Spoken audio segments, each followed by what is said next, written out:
Winback Farm of Canada's now home to Meadowlands pace champion Beach Glass. Beach Glass wins the cane pace. Beach Glass. Well, today it's Beach Glass. And Beach Glass is going to get there. Beach Glass in front.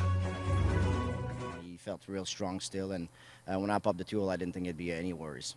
The Beach is back. Beach Glass. You know it's going to be a horse race, but this one, I didn't think he could lose. I really didn't. For more information, visit winbackfarm.com. The Lexington Experience. Nothing else compares. Featured at the beautiful Fasig-Tipton Sales Complex, along with Grand Circuit Racing at the Red Mile.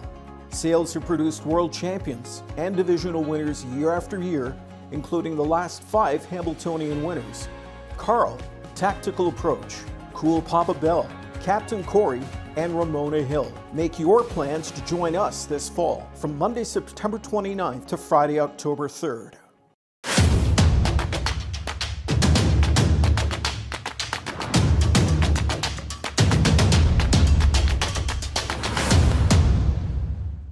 Welcome to Harness Racing Updates 2's in Training. I'm Heather Vitale in Chesterfield, New Jersey with Hall of Famer Chris Ryder. Chris, you are getting inducted this July into the Hall of Fame up in Goshen, New York.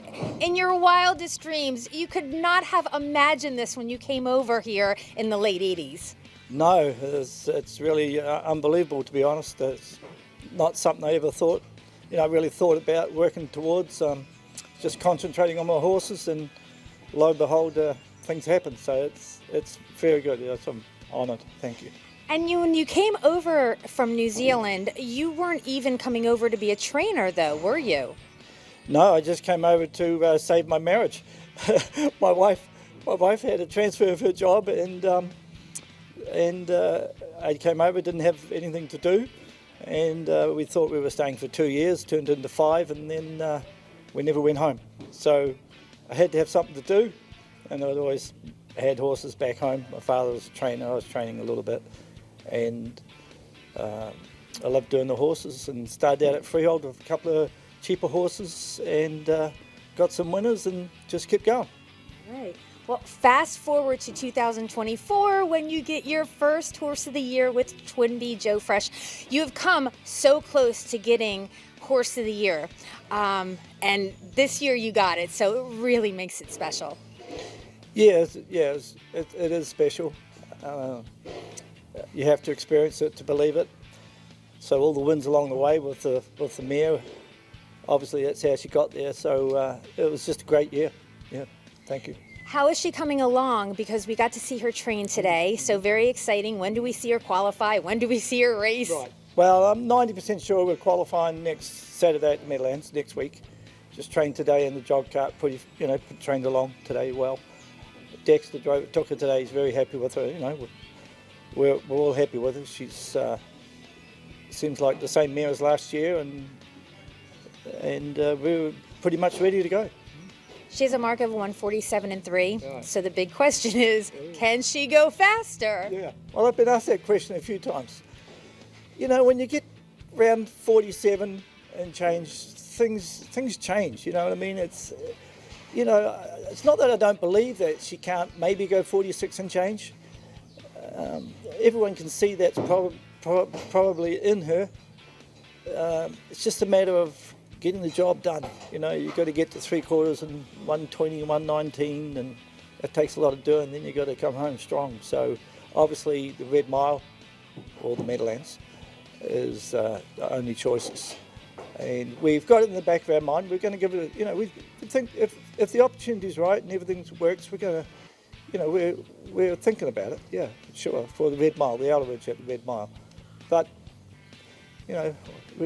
as I said last year, we go 1 week at a time. That's all right. It's something I can mark my calendar for, so that's all right. Let's talk about your other Dan Patch Award winner, and it's Miki and Minnie, the 2-year-old female pacer of the year. How is she coming along? Really well. She's done what everyone likes them to do. She got bigger and stronger, and she carries a little more flesh than last year.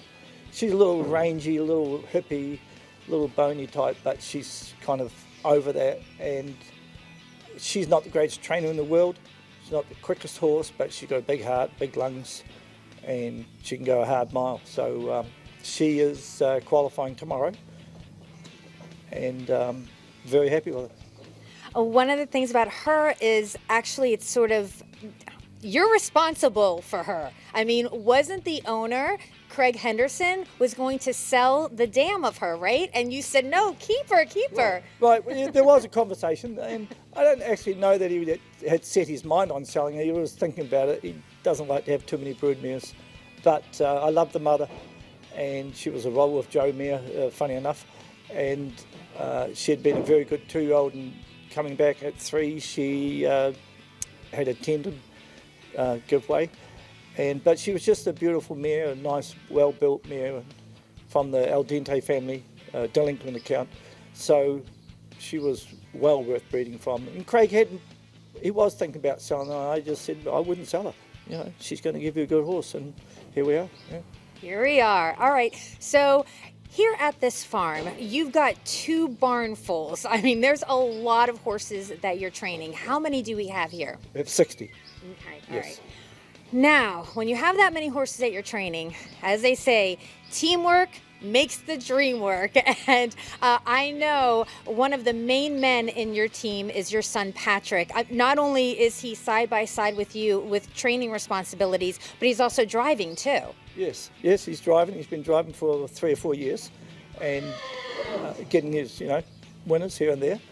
But the barn is completely teamwork. Peter Chewbacca basically runs the barn, and Patrick's a lot of help. But Peter sets the daily routine and gets a lot of shipping organised, and a lot of those things that take a bit of doing. Yes. Yes. Very time consuming. It's not just sitting behind a horse and deciding how to rig them, right? Right. No. All right, we're going to go to our freshman class here at the Ryder Stable. We're going to start with our 2-year-old pacing fillies, Minnie, and she's an Always Be Miki out of Shebesailin. This is a $100,000 purchase from Lexington. Correct. And she's straightforward, training along nice and strong. And what did we go this morning? 18, I believe, 218. And just straightforward filly. And, she's going to races, and I think she's going to be decent. All right. Yeah. Now, Ebony Hill is a homebred, a Tom Hill homebred, of course. And this is a Captaintreacherous. Correct. She's actually a full sister to Party Girl Hill, because she's out of Bluechip. And we're very happy with her. Dexter went with her this morning. You'll see her on the film. He liked her. I'm sure I was positive that he would, because we like her. She's straightforward and seems to have speed, and went in 218 as well, and she's just been a strong filly from day one. When you get somebody that comes to you and it's a homebred, I mean, an owner like Tom Hill, great owner, but do you always say, yep, I'm taking this homebred, or do you have to say, well, can I look at the horse first? Well, Tom's breeding 10 or 12, approximately those types of numbers, and I get 3, 4, 5 of them. So I do look at them down at Huntington Farm in Kentucky, and decide which one's going to go to me or Virgil or whoever. So, yeah. Now we've got Cheekylittlethings, a Captaintreacherous filly, $170,000 purchase from Lexington, and this is a half-sister to Treacherous Rain. Right. And same thing. Trained along well, kind of tall, handsome filly, well built.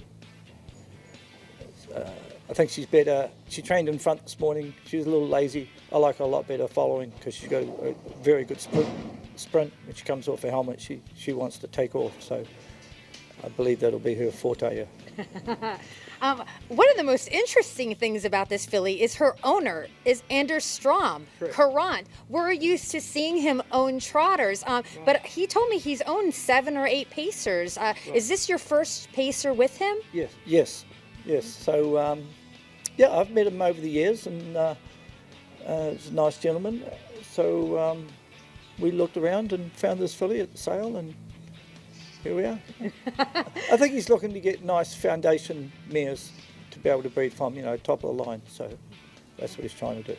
Okay. Right. The next one on our list is Better Be a Star. This is a Bettor's Wish of filly, and she was a $10,000 purchase from Harrisburg. Now, we didn't see her train today. However, she's got an interesting story because she's kind of the barn horse, right?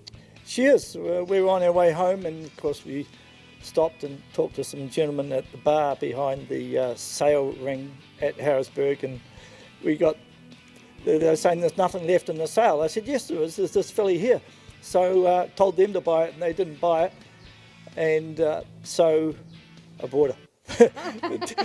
It's against the rules.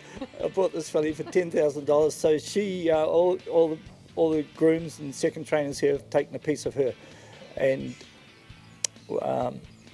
I think she's very good. So we've got to go race yet. So, but she's just popped the curb and it got froze. So it's filly I'm looking forward to racing. Right. No, the whole barn is. That's a great incentive. Right. Have you ever done this before? No, it's first time. Okay. So just did it for him at cost price, and let's hope it's another good story, right? Yeah. I love it. All right, we're going to move on to our trotting fillies now, and we've got a pair of tactical landing fillies. The first one is All Fancy Like, a $30,000 Lexington purchase consigned by Hickory Lane Farm, and this is a first foal. Is it the first foal? Okay. I slipped up on that one. Joe Sprocco's got the credit. He brought her sight unseen. He just saw her in the ring and liked her. And it's quite a funny story. Brought her, and then we went and looked at her. So sometimes it helps if you do things a little back to front. And she's trained long super. Trained this morning, 2:17, and it's just a nice filly. Now, Guinevere, another tactical landing filly, a little different in price. She went for $140,000 at Lexington. Right. I didn't know anything about the purchase of her. I was home for maybe a month and got a call from Mark Mullen and to train her. And it's also a nice filly, so I've got 2 tactical landings, and they seem like pretty nice horses. Okay. Yeah. We are going to move to our pacing colts now. We've got Captain Apple, of course, Captaintreacherous, consigned by Anvil and Lace, and a $40,000 Lexington purchase. All pretty modest prices here. Yeah, I thought he'd go for twice as much, and he's a little small, but he's really tidy and sharp, and just got him for $40,000. So he's out of a nice mare, and I was Johnny on the spot, maybe. How fast are we going right now again? They've all been, today, all these been around 17, 18 today, this morning. Yeah, that's the fastest I've been so far. And then when do we anticipate, I say we, like I'm part of the Chris Ryder stable now, when do we anticipate that they're going to be qualifying? It's about July. Yeah, about July. It qualifies around the corner at Magical Acres. Oh, okay, yes. That's right, yeah. That's convenient, and It's 2 miles away. All right. Now we're going to check out Kiss in the Sky, another Bettor's Wish, a $35,000 purchase from Lexington. Right. Okay. He's out of a family got a soft spot for. This is the plan. That's the Wendy Ann Hanover family. He's a Bettor's Wish. Colt. Trained along well, and Mark Harder, who retired and went back to New Zealand as a quarter of the horse. So we keep him updated. He's a nice, strong colt, though, and he's doing everything right. So. Yeah, you know what we haven't actually dove into is the fact that you trained Bettor's Wish, winner of $2.6 million. I mean, like world champion. You got to have a lot of pride when you see these babies out on the track, and you're like, yeah. I was like, I'm a big part of this. Right. Yeah, I'm very happy with Bettor's Wish. He's number 1 3-year-old sire for earnings at the moment. I know it's early in the year, but that's what he is. There's one of his nice boys right here, Twisted Destiny. He just qualified well, and we're just going to race him a week from Sunday. But Bettor's Wish is doing very well, and got half a dozen here in the barn, of course. And yeah, we love the fella. All right, this next one, I could not wait to talk about this one. First Colt. All right, this is a Lazarus colt, and let's talk about the name. We'll talk about that. Why is the horse named First Colt? Well, Jimmy Tactor bred the colt, or Christina, and the mare, I believe it had 12 fillies in a row. West Side Glory, a lovely mare.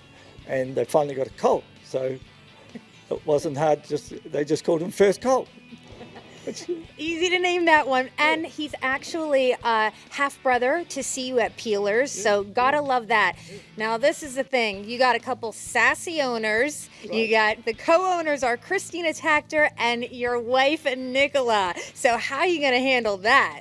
Good. I just leave it, like a lot of things, I leave it completely up to Nicola. Christina will tell us what to do.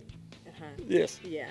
I mean, that's got to be fun, though, going out there. And Nicola's owned plenty of horses before. Right. Christina's owned more. Yeah. But he's a Lazarus colt, and he's doing really well. He's a nice, good-looking, well-made colt. And Jimmy asked me to take him, and which was a surprise. No, I love it. We're going to round out our 2-year-olds with a Show Me Your Ace. This is an American Ideal colt, $150,000 Lexington purchase. Right. He's a lot of money for American Ideal. I liked the colt at the sale, and I guess somebody else liked him as well. But he goes back to the same family as Bettor's Wish and Twinbee Joe Fresh, being the 3 diamonds. So, and I thought he looked just the way you want a horse to look, so jumped in. Okay. All right. Now, I would say that to end this whole interview, we need some Chris Ryder takeaways, okay? So you come here in the late 80s, you start training horses down the road here, and now you're a Hall of Famer. So how have you evolved as a trainer? I mean, what are some things that we can learn from you, from what you've learned from over the years? Because it's changed a lot. Yeah, it's changed a lot, but it's very difficult to put into one sentence. Try and keep things simple. There's a lot of components.